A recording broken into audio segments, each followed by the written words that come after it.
Let me take this opportunity to thank Mr. Isaac Shongo, the chairperson of WITS Council, for inviting me to be part of the farewell activities of Professor Adam Habib. I'm sorry that I could not be part to the earlier functions. However, I am pleased to be able to send this video message on this occasion. As the Minister of Higher Education, Science and Innovation, I would like to take this opportunity to sincerely thank Professor Adam Habib for his enormous contribution to the South African higher education sector over many years.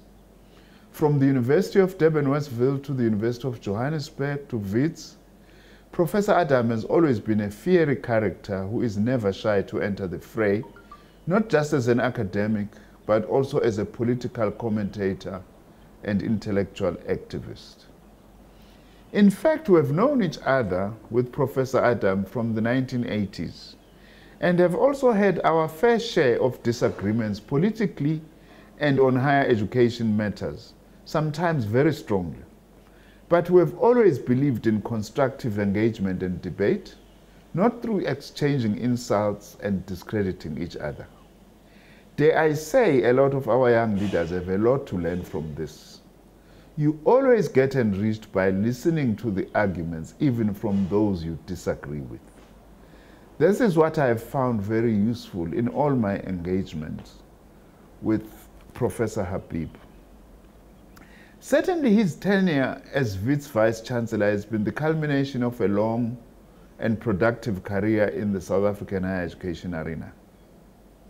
Professor Habib's incredible energy offered a fresh start to WITS because of his open approach to governance.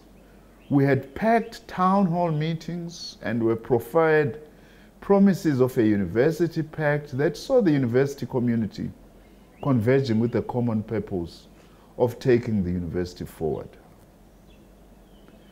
When his suitability for the position was still being assessed in November 2012, Professor Habib stood in front of an audience at WITS where all the candidates vying for the job were being quizzed by the university community about how they would take WITS into the future.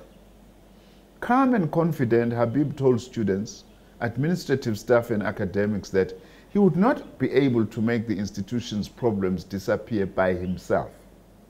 He appeared even then to understand the importance of reaching beyond his office to build a consensus to drive the university forward.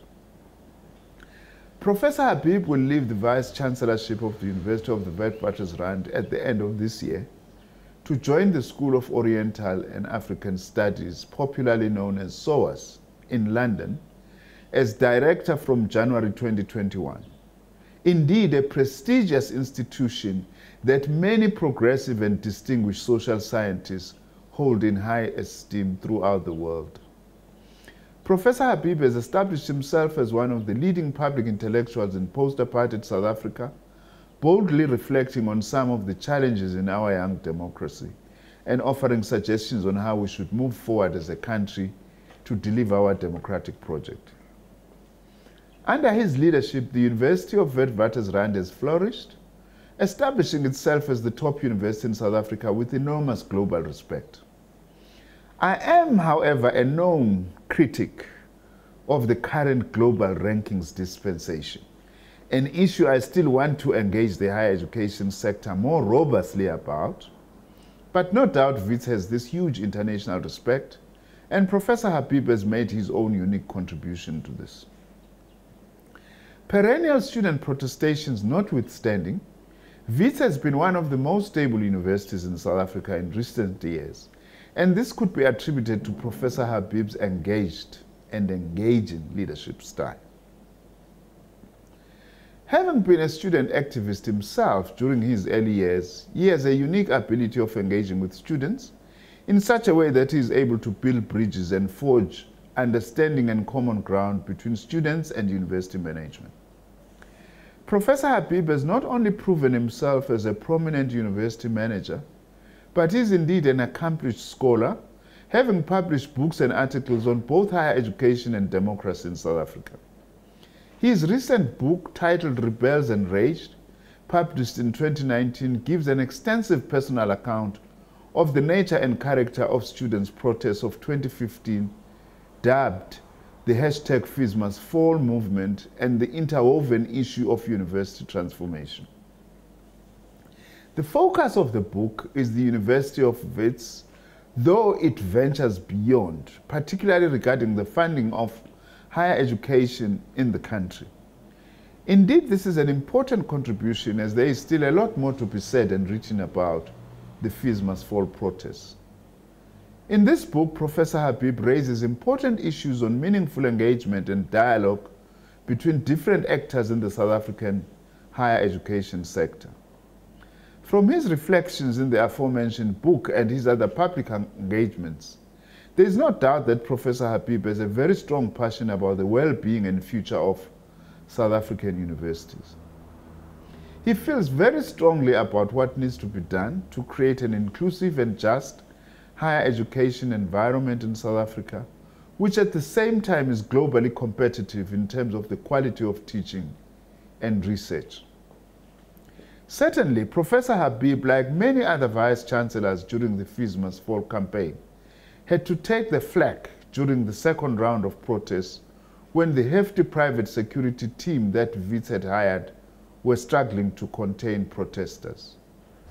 Indeed, this was a challenging period for the whole sector, especially for those responsible for managing it, as legitimate protest was unfortunately accompanied by what may go down as the worst destruction of university property ever in the history of South Africa, estimated by my Department of Higher Education and Training to have cost us just over 800 million rands, just between 2015 and 2017. We all have to learn lessons from this, as Professor Habib's book calls us to. Although we sometimes do not agree on approaches, my Department of Higher Education and Training has always had a great relationship with Professor Habib, and we appreciated his contribution and frank views on higher education policy in issues in South Africa, even on matters we do not agree on. Indeed, his move to the School of Oriental and African Studies would be a great loss to the country. However, I trust that his passion and commitment to South Africa will never fade, and that will continue to make his voice heard on higher education developments and policy debates in post-apartheid South Africa. Adam, as I call you, I wish you great success in the next chapter of your life. Be a good ambassador for South Africa, and also please make sure that SOAS continues to build its relations with the higher education sector in South Africa, in the African continent, and indeed the developing world as a whole. I would also like to take this opportunity to welcome the incoming Vice-Chancellor, Professor Vilakazi, and wish him all the best as he takes over in January 2021.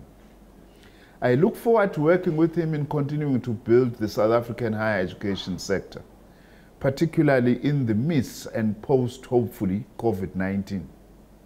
This period will certainly not be easy, but the university has a strong base to build from. I thank you.